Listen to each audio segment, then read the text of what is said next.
Hello, and today we have Donna with us. Hello, Donna. How are you today? I'm good, thank you. And yourself? Yes, it's a beautiful weather in Melbourne, and today I would love to start with telling you where you are today, how you came to this, and your personal journey of how do you feel from where you are today? What led you to become who you are and such an inspiration person as you are? Thank you so much, Valerie, for having me. And thank you to all those who are listening. So, I came to being who I am today, the empowered version of myself, which, of course, I believe is it's a perpetual journey. But I feel like I've reflected on this, and I feel like if I feel empowered today, and if my mission, the mission I'm on, which is to empower, then I must have not felt empowered as a child or growing up. I must have not felt empowered, and therefore it's become my mission because I have found that most often the thing that people are on, the journey or the aim that they focus on, is always it comes from a place of they didn't have something, so they want to fill their cup with that thing Coming because from the place of lack. yeah, maybe this is maybe I need to reflect more on what I'm saying here, but I feel like right now this is what's coming to me. I feel like because I wasn't empowered as a child, I love to empower. I love to just smile at everyone. I love to compliment people. Um, I just want to.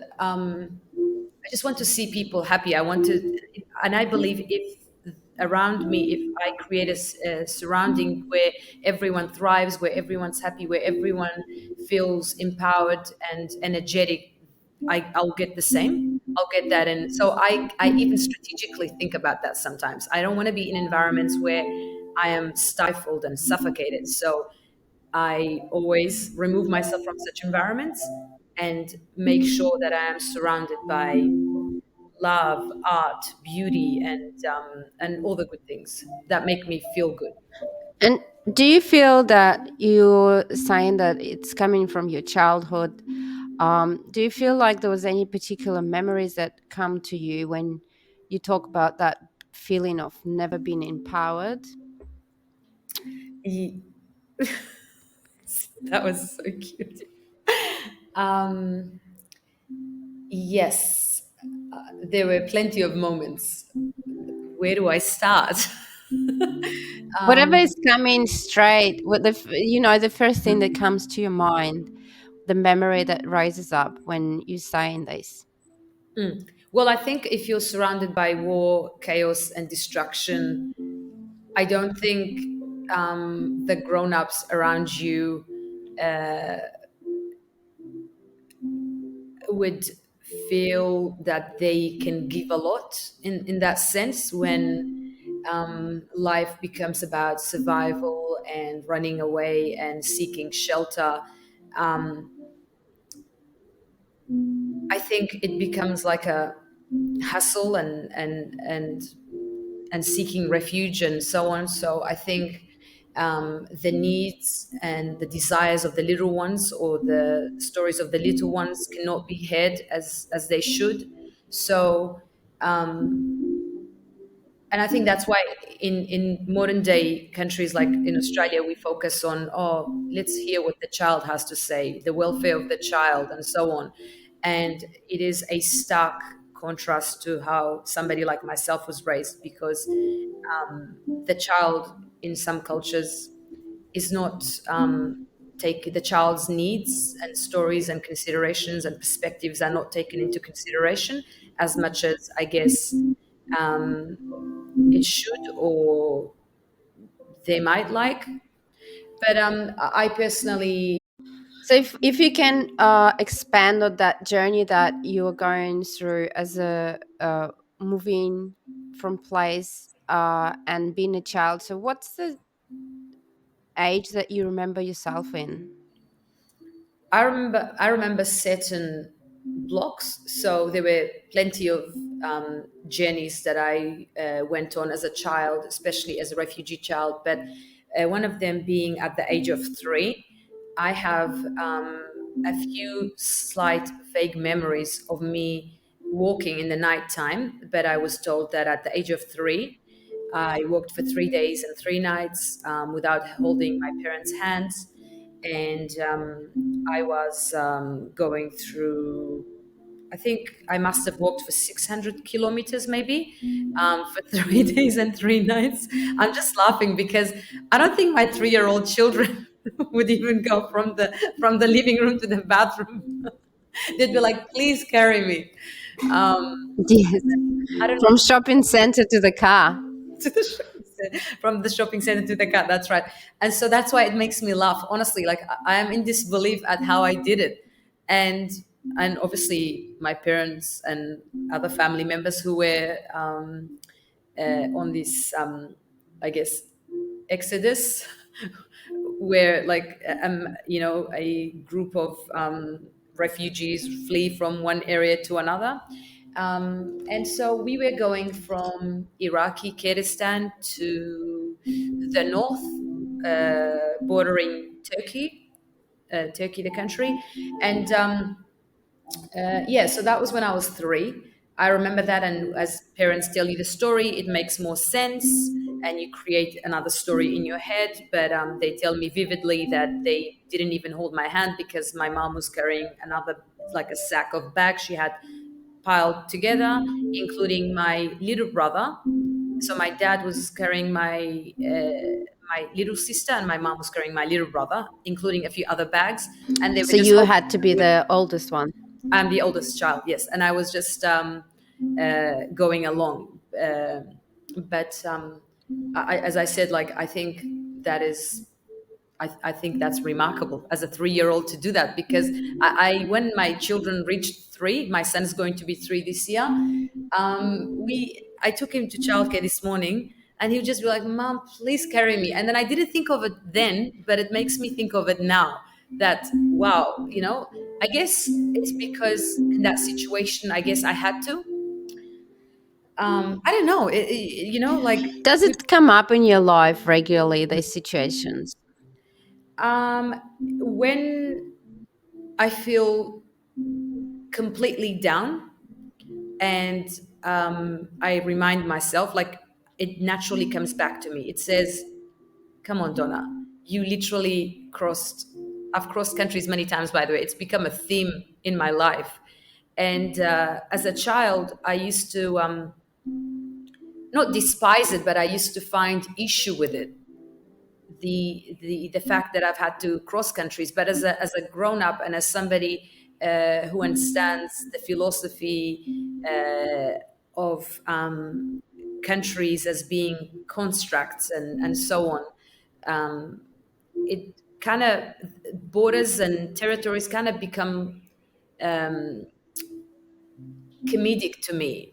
I mean, I because I don't have a country on the map, I don't want to say I don't respect other borders, but I see myself as a Kurd and as somebody indigenous and as someone who is entitled to the land that I come from. But since we don't have a country, it makes me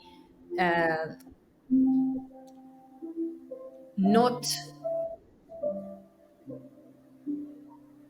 Um, I don't want to.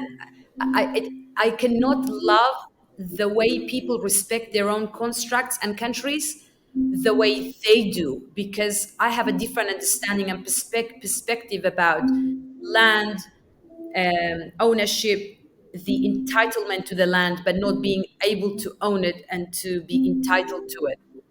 It's a it's I don't think a lot of people experience it, but as someone said on social media recently, that being Kurdish, for example, is in itself a hard journey. Forget about the other journeys, your personal journeys, but being born as someone from a particular place Yeah. can itself be a hard journey because you would have had to defend yourself, um, inevitably. So anyway, that was when I was 3, and then at I think 8, and then 9, and then 12. And another journey that sticks, that comes back to me often, is when I came on the boat to Australia, because I was 12, turning 13, and I just the day before we left Kyrgyzstan, um, I got my period, and I wasn't sure what a period was, because the day before that, I was trying to learn to kick on the street with my brother's friends. So at the time I was 12, my brother would have been, I think, 9. And I was trying to learn how to do high kicks, like martial arts kicks and stuff, from my brother and his friends, because they were really good with doing splits and stuff. And I was trying to do it. And so when I got my period, I thought, oh my gosh, I must have done something to my body. And because I had no idea what a period was.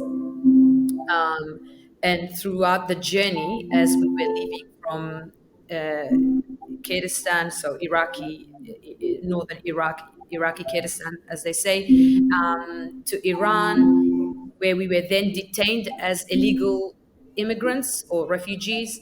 Then Malaysia, Indonesia, and from Indonesia, Bali, Indonesia, we took a boat, fishing boat, via people smugglers, to come to Australia. But my point is, when I had my period, it added further stress to the journey, because here I'm hiding this secret, and I'm not knowing what a period is and why I'm bleeding constantly. Um, yeah, so it was quite a journey, that boat ride with So if you go from the age of 3 and your memories based on what your parents were telling you, yeah. to going uh, year after year living in a survival state within your family with no safety and no feeling of peace around you, so you wouldn't for you, what is peace?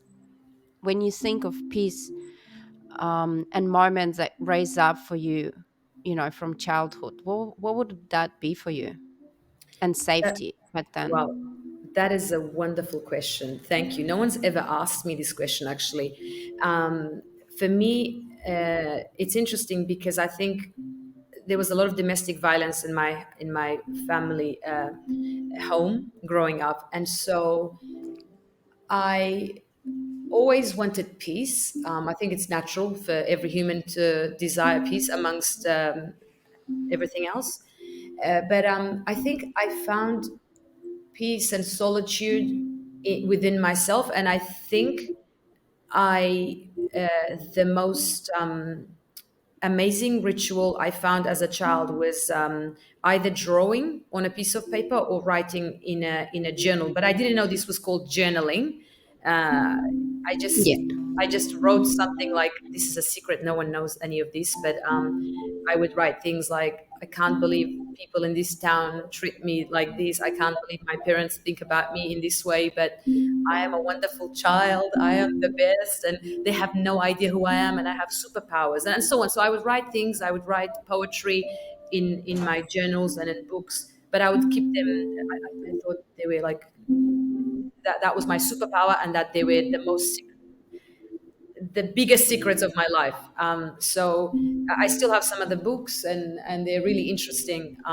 For instance, when I'm leaving Kyrgyzstan, I'm 12, and I've written something like this: "Oh, my beloved city, I shall miss you.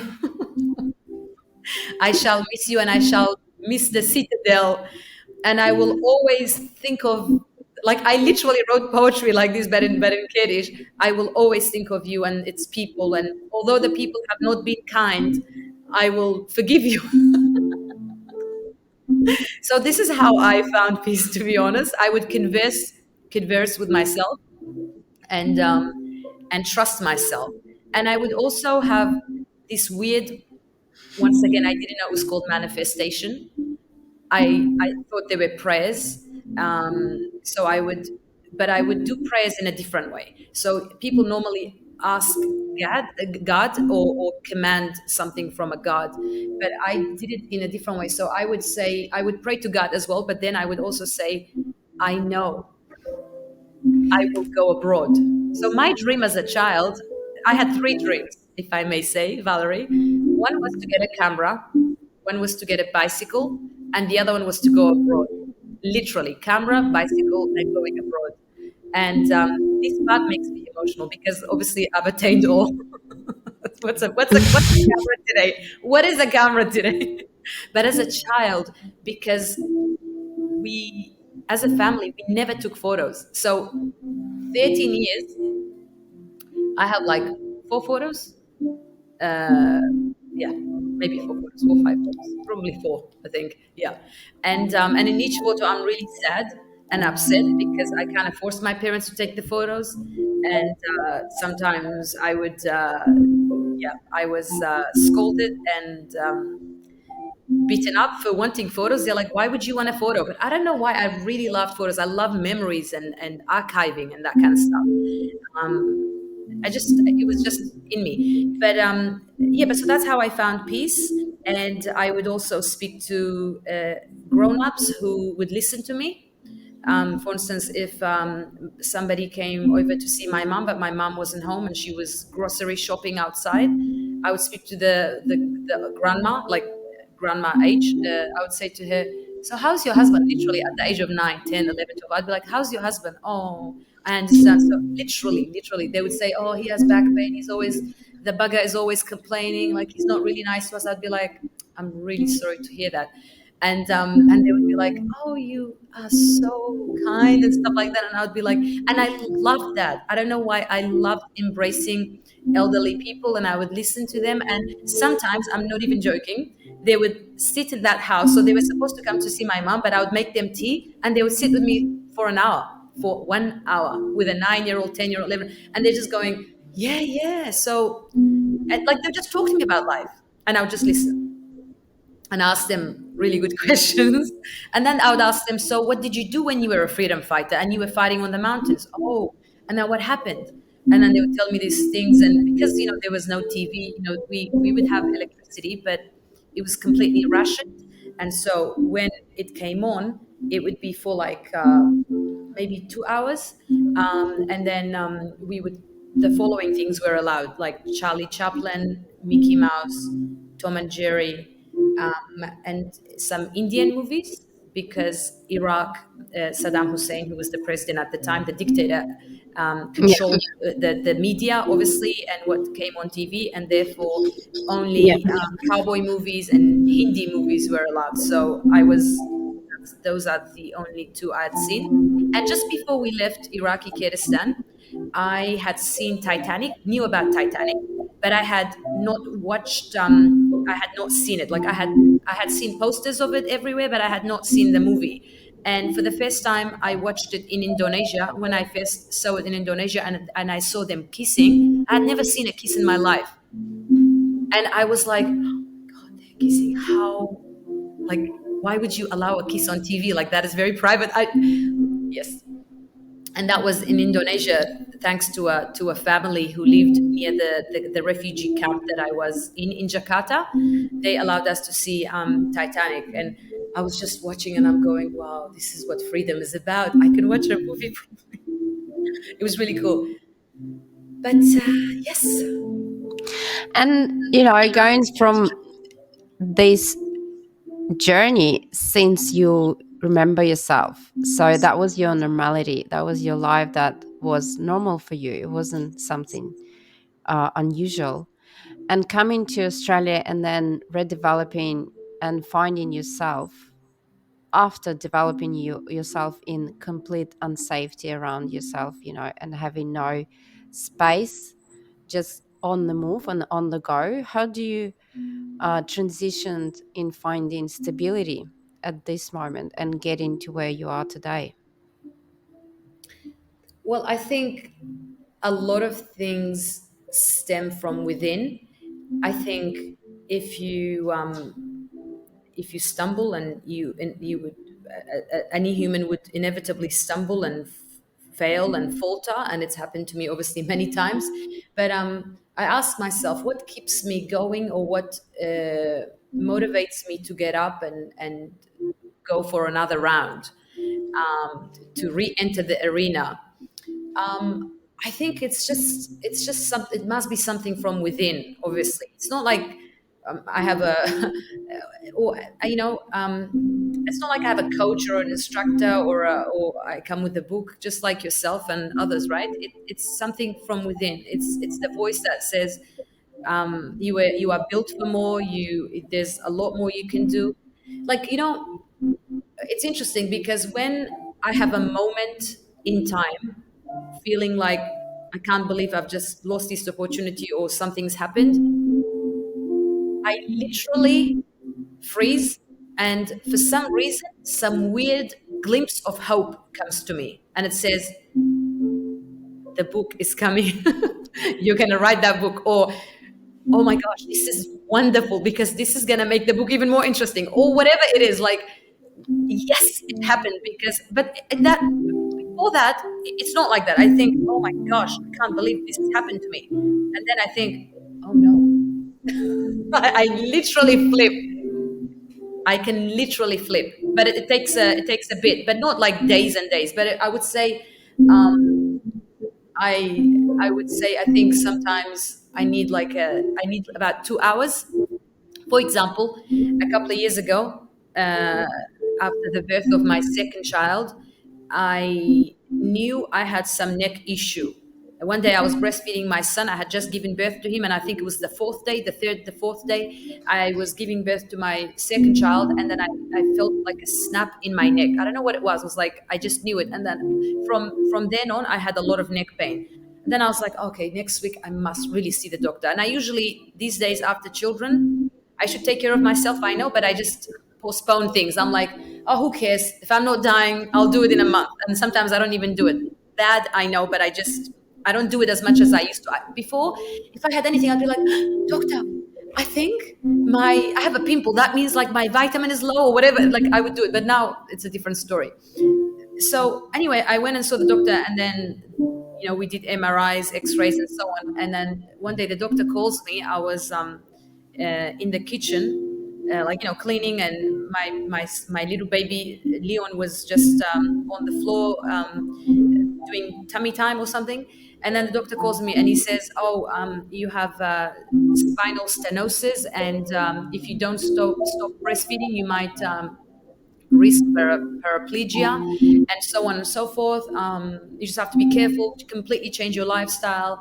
And Donna, as you mentioned the other day, you yourself said you are overweight now, because I had gained like 48 kilos with my second child. Anyway, and so I was literally 100 kg for my own body. That was a lot for the body, and so. I had, so my breasts had been engorged, and just the whole body. I was in pain and stuff, especially my neck. And then they said that I have spinal stenosis, which is like, I can't describe it now, but I don't want to I want to give medical advice or be technical when I'm not really sure, because I completely forget these things. But like the narrowing of the space between the vertebrae or the spine or something. And then, so as this was happening, I was like, okay, thank you, doctor. I just wanted to let him go so I could just completely break down. And then I was like, I know it's dramatic, but I am literally on the little carpet in the kitchen and like hitting the ground and just crying and saying, why did this happen to me? I've been healthy my whole life. I was going to walk around Australia. I was going to climb Mount Everest. I just love ambitious goals that I know not impossible, but slightly unattainable, unless, of course, I push myself and it requires me going out of my comfort zone. And I was like, I've got those things to do. I've got to write the books. I've got to raise my children. How could I become paraplegic? I can't accept this. So I'm hitting the thing and I'm completely crying.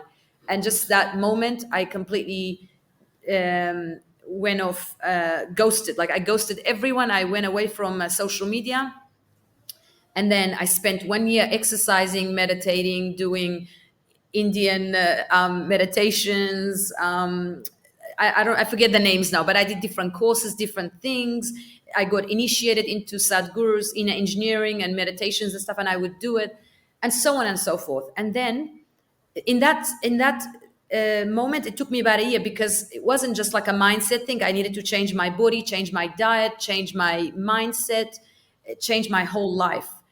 because it was a new thing that I was never accustomed to. It wasn't like, oh, somebody said this and you're like, oh, because I could have flipped just like that, but this was a different thing. So that took a while. But I said to myself, I'm not going to give up, and I'm going to make sure that what the doctor is saying will never become true. So it feels like there's a constant heroic journey that happens within you, um, I that love the triggers hero's you. journey. That's why I'm laughing. Yes. So, and it goes in cycles where you push to raise up and go to ascension. Um, and it pushes you to use the strengths that you've gained, through your whole life. Like, it's not like you had a childhood where you could come back to. There was never a childhood as a normal, Never. you know, kids have. So the heroic journey is constantly evolving in your life and pushing you to go further and higher every time. And so, what's your message now, and what do you try with your life to pursue as your purpose? Thank you for the wonderful question and for speaking my language, which is the hero's journey. I love the hero's journey because I see myself as a hero on my journey. I see everyone as a hero on their journeys. But if we were to focus on our own lives and our own businesses, we should see ourselves as the focus, the sole focus and project in our own lives. Because if we try to improve or perfect, which of course is not attainable, but like perfect as much as we can this project that we are, then we can amplify our message and do better by humanity and so on and so forth. Because what's the point if you're a wreck and you try to, if you're, I was gonna say, you can Yeah. delete this, but I was gonna say, if you're a smoker and you tell the world not to smoke, because a lot of people would be smokers. I don't want to offend anyone, but Yes. but my point is, on your hero's journey, I believe that there are a lot of dragons to slay, a lot of problems to solve, and I see issues and problems as problems to solve. I've become a solution based person. I never try to stay in that mess. So when mess is thrust upon me, when there's pressure upon me, I don't just say, okay, I accept it, please destroy me. Maybe this is meant to be. No, I always think this, I have to repel this and I must go on. So I come back to the tracks. And I have done a Camino walk, which starts from France. You can do the Camino walk anywhere in Europe, from anywhere in Europe, but I walked from southern France to Spain to a place called Finisterre, which is also known as the end of the world, for 30 days. The walk took me 28 days, and it took my sister 48 days, so people can do it at different paces. But it took me 28 days, and then I relaxed, and then took another 2 days to get to somewhere else. But for 30 days, I'm walking. It made me realize that the whole 30 days was what life was about. Along the journey, sometimes my knees would ache, and I would tell myself, but Donna, you can just give up. You don't have to walk and go up to this mountain. I remember there was a huge mountain, and I'm like, why am I doing this to myself? Like, why do I have to walk? Why don't I get on a bus like everybody else? Because not everybody obviously gets on a bus, but a lot of people at certain stages of this Camino walk, they get on a bus or on a donkey. I mean, you can get on anything as long as you're not walking, or a bike. But I was like, just continue walking, because I wanted to prove to myself that I was resilient, and if, as long as I could literally walk, I should push past the pain as much as I can. And I had knee cysts in my knees, and I did actually end up having surgery in South Korea 5 years ago, 6 years ago now, actually 5 years ago. And so even at the time, I had knee cysts, and that was what was giving me pain, knee pain, but I still continued walking. And so my point is that Camino walk comes back to me in my moments. I would say more often than all the other things that I have done. It tells me that life is a walk, life is a journey. And I always imagine myself as carrying a basket. I don't know why. I see myself carrying a basket on this journey, on this walk. So it's like zigzaggy or whatever, or sometimes it's straight, sometimes it's zigzag, sometimes up, sometimes it's down, and I'm carrying a basket. Good people come my way, bad people come my way, allies and foes. So allies give me smiles, free apples, grapes, love, and then I give back to them. I say, "Oh yeah, you wanna? I've got some grapes. You want an apple? Okay, let's trade, love, collaborate, and whatever." And then foes. Well, there's been a lot of fake friends, a lot of fake allies, and I just love the hero's journey because it truly defines a resilient person's life, a person who doesn't give up on this journey. If you give up and you fall away from the track, the aim, the goal you are on, well, you know the only thing you can do is come back on the track because that's the only way forward. There just needs to be momentum. What empowers me is that a lot of people have empowered me on my journey. As I said, there's been a lot of amazing allies, a lot of heroes and guides who have inspired me and gifted me with a new sense of self, an elevated sense of self. And therefore, I'd love to gift people the same in the same way because I believe that I really have the gift of inspiring others because I have gone through a lot and I never allowed any of those terrible events to define me. I only use them to empower me. So by walking these lives through pain and sharing the basket with others, or you know, having ability to take with gratitude whatever is given to the basket, where do you think you're going? What's your goal? My goal is to be, in material terms, my goal is to be an author that whose books would inspire millions and millions of people because my perspective is completely different to a lot of things that I read. While there are amazing books, the way I see things and the way I connect dots and the way I tell stories is different. And the world would love someone like me, and I can't wait for them to meet me. I'm just gonna So say just like that.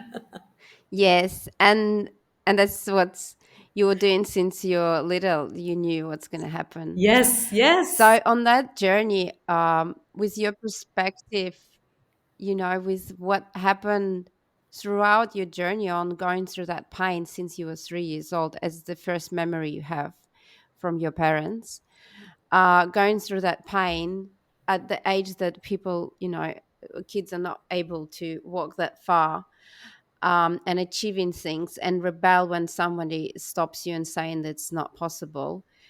By sharing this story with others, uh, which is unique perspective that you own, how do you see society is changing at this moment with having of wars around the world? There's more refugees, and in my awareness, it's going to continue more with all the climate changes and changes of political stability in countries. So there will be more refugees that will start going through the journey that you've been on. So where do you see society at that moment? That is such a convoluted thought, at least from my perspective, because I feel like it touches so many different things. And I don't want to just make it as simple as, oh, well, there should be love. It's not like that because thus far, uh, politics It's not a trumps. Titanic movie. It's not a Titanic movie, yeah. Um, I always think because remember, as I mentioned at the beginning, I speak as someone who doesn't have a country on the map. So when I tell somebody, people ask me, where are you from? I can't say, yes, I'm Spanish and Italian, which is what they want me to say. They always ask me if I'm Spanish, Italian, Brazilian, or I guess maybe, I don't know, they ask me if I'm Brazilian, Spanish, and so on. And my point is, if I can't even say where I'm from on our existing map, and as someone who's been a minority so many times, and I've lived in so many countries, I've traveled to so many countries, and I've had different jobs, and befriended all kinds of people from all walks of life. I really think communication and the mastery of oneself is the only way to go. So if we, I'm not saying we should meditate and just compliment one another and say how much we love each other. I think we don't know ourselves. We tend to always be outward, and we tend to always blame others and wars and governments and agencies and our parents and everything, for our own lacks and for our own failures and for our own twisted perspectives. But I believe that, as I mentioned, I believe that we can turn our pain into power, and no one can do that for us. No one can come and say, button press, let's turn it into power, let's empower you. It takes a process, and if you're not willing to go on that journey, which takes 30 days to walk or 30 years to walk, it's not going to happen until the cows come home. So it is literally incumbent upon you to change your thing. And I know we hear gurus and masters and teachers and guides say that it is you who has to do that, but truly, truly, truly, I believe that one needs to go through processes. You can't just sit down and say, I'm going to resolve everything. Because what happens is, if you're sitting like this and your child comes in screaming and says, Mom, where's this thing? What happens? It's not, I've tried. But I believe that there is another way. And that is, we need to go through, we need to create obstacles for ourselves, meaningful obstacles for ourselves sometimes. This might sound ridiculous, but if we create a journey where you go on a bike journey, and you learn the plane, the field, and the terrain, and about wind, and I don't know, fire and stuff. I believe those things really can teach you a lot, not only about the environment and the world, and a lot of other things, but also connect you with yourself. And I've done so many of these things, and I've created those projects for myself only to grow, not just in the name of adventure, but literally to grow. For example, I was 7 years ago. I was in South Korea. I was living in South Korea for 3 years, and I was a teacher. And I said to my husband, "We have 5 days." It was in South Korea. It was like a 5 day break. I don't know what it was for. I forget now. Spring, sometime in spring. I had a chest infection, and I had just started my period. I couldn't even breathe. It was killing me.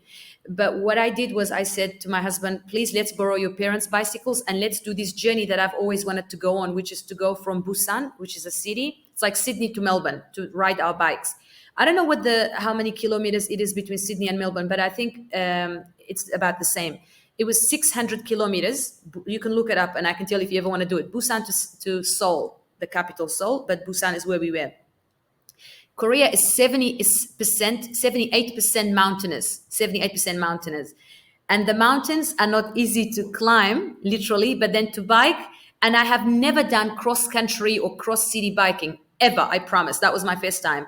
And to be honest, I'm a little bit ashamed to admit, I didn't know how to go up a mountain with a bike, because it's not like, I didn't know how No. to change gears. I literally didn't know Yeah. how to change gears. And when you go down a mountain, oh my God. Yeah, you have to My change husband gears. many times thought, if I'm lagging behind, I must have died. He had to go all the way up. He's like, maybe she's. It was that scary, but I can't believe I did it. And when I was going up a mountain, which was called Ilwariong Mountain, on all the blogs I read would say the deadliest mountain, and people would come from different countries. They're like, this was one of the deadliest mountains I had ever done. And so the night before, I was telling myself, I can't, I don't know if I can do this. And I told my husband in a hotel, I was like, I don't think I can do that. Everyone's saying it's the deadliest. I mean, I've never ridden a bike. What if I die? You know what I'm saying? I was so scared. And then I promised it was the easiest ride of my life. I don't understand. So I realized, thinking about the future really worries you. But when I was in it, I dug deep, and I remember when I was going up, and I put it on Instagram, but I don't know how to find it now. I was recording myself, and I had the bike, the mobile phone on the bike. I was saying something like Donna. I was calling my first name Dechol, which is the name I was born with. I was like, Dechol, prove them wrong. They told you you can't do anything, you can do it. And then I was going up the mountain, and I promise you, groups, cohorts of men going. And in Korea, they're like, they get proud of women doing things. They were like, oh, wow, how can you do? It was so funny. And as I was going up the mountain, I was so proud of myself. I wasn't even looking at them. I was like, yes, I can. Yes, I can. And then when I went, I was screaming. I didn't care what people would think. But then I proved to myself I could do it. And obviously, that's just one thing, but everything is relative. If you can do that, you can do something else, you know? Yeah. So do hard things. When you do hard things, you prove to yourself you are more capable than you ever thought you were. So I guess your life will be attached to a lot of proving the journey of the hero experiences that is coming along. Um, and if you actually go into Joseph Campbell heroic journey explanation and how he goes into that, um, the thing that if you don't ever go to the bottom of the nadir, if you never go to that bottom, you're always escaping it and you go straight into ascending, which doesn't change you. So it's always that hard point where you need to rise up and go uh, from the feeling the bottom to ascend. And then there's always guidance, there's always people or messages that comes through that to Oh, support you. always. Yes. Yes, yes. Yes. So I think you're such uh, a great example of how to use that heroic journey into your life as your empowerment and rebellious nature. And when society is going through changes and when people are going through hard times, they always need a guidance like yourself to show that this is just an experience that you have to go through to actually rise up and become stronger and have the strengths that you never thought you have. So thank you for sharing this, beautiful story of your life, which, inspires and motivates a lot of people. And I'm sure you'll get to the point where you create more enjoyable experiences for yourself, the challenges that will make you love going through your rebellious nature and share that with the world in the way that you feel like you're doing it, because there's no coincidences that the way you were brought up and what happened to you was just because it was all meant to happen in the way that it did.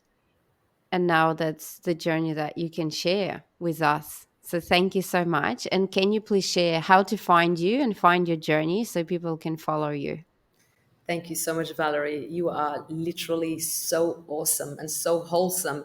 No one's interviewed me thus far, or have. I've had conversations like this, but no one's interviewed me in such a holistic way. And the way you understand my journey and the hero's journey, and just the way you feel it, I love it so much. To find me, I am on social media, on all the social media platforms, on LinkedIn, on Instagram. I go by kind.rebel, kind rebel, Donna Sherwani, and yeah, I also have a brand called Share and Sew. It's got its own Instagram. You can find it on my Instagram page, and Yeah. And what about the book that you're gonna write? It's going to be called something to do with Kind Rebel.